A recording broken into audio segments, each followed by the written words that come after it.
Welcome to Luca is a Billionaire, where the only thing I invest in is your answers.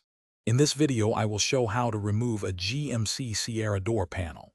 First, ensure you have the right tools, including a plastic trim removal tool, a Phillips head screwdriver, and a 7mm socket wrench.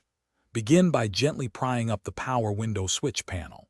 Use your trim tool to carefully lift it from its housing.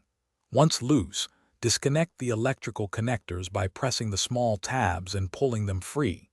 This clears the way for the next steps. Next, we'll tackle the fasteners holding the panel in place. There's typically one 7mm bolt hidden behind the door handle. Remove its cover, and then the bolt.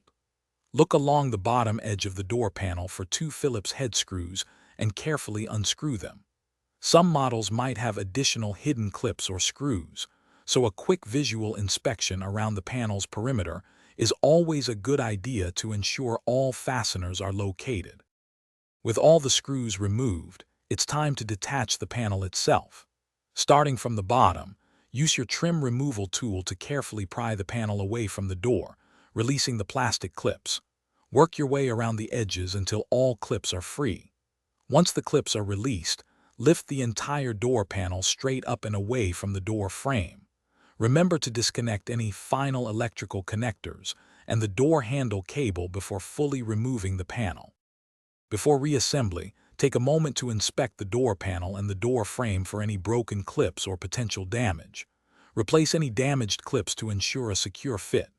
To reinstall, simply reverse the steps we just covered.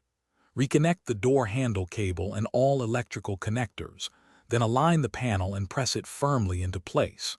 Finally, reattach all screws and the power window switch, testing its function to confirm everything works correctly. Thanks for watching and please subscribe. It's the best investment you'll ever make.